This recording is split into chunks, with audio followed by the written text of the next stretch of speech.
Here are the events from ReVival 5, live from the MGM Grand in Las Vegas on March 18th, 2022. Hayes Hanlon tried to impress Nicholas Pfefferman with his knowledge of black holes. The mathematician was not impressed. The event horizon Hayes Hanlon did impress in victory after planting Nicholas Pfefferman with the Epoch. The Anglo Luchador held a press conference to address the rumors. He proved that he doesn't eat icy hot by eating icy hot. Simon Tillier tried to get a word with Dusk, only to have Resin hijack the interview. The Goat Bastard was excited at first, then furious when he found out Dusk wasn't a legendary filmmaker. Nova and Hayes Hanlon watched a Messiah announcement while the Risen Star prepared for his match.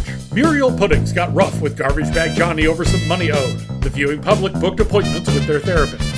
Resin threw Nova out of the ring, then sent Cyrus O'Hare into the void for the win. A Fighting for Nora fundraiser event fell apart when their celebrity guest withdrew. King Blueberry appeared, and while he and Jonathan Ryan sniped at each other, Paxton Ray shook down the celebrity guest at Banana Point.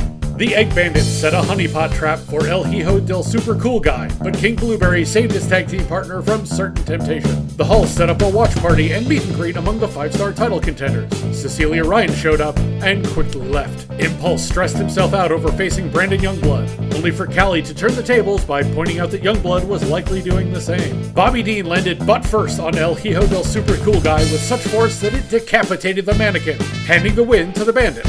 Brendan Youngblood showed respect to Andy Daniels. One cameraman was injured in the process. Solid Gold Rock and Roll declared that despite their loss, they're in Prime for the long haul. Prime's newest tag team signing, Joe Fontaine and Sid Phillips, greeted the audience from a McDonald's. Genevieve Carlson took advantage of Flamberge's arrogance and stole a victory over the highly touted prospect with the Stiletto Kiss. Your personal Jesus, Hoyt Williams, returned to Prime and addressed his enemies. Among them was the Anglo Luchador, who was dragged to the ring by the monstrous Balaam.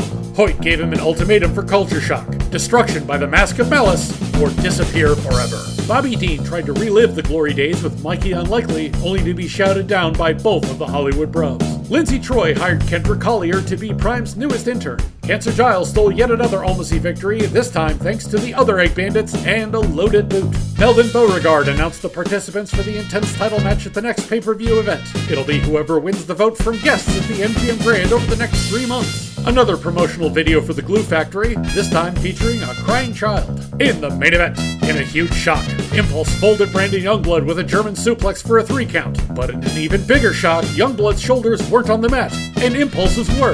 The final image of the broadcast showed the 2 men who would fight for the Universal title at Culture Shock: The Last Diamond, Brandon Youngblood, and Cool Cancer Giles. That's all the action from ReVival 5, brought to you by Prime, #1 by definition.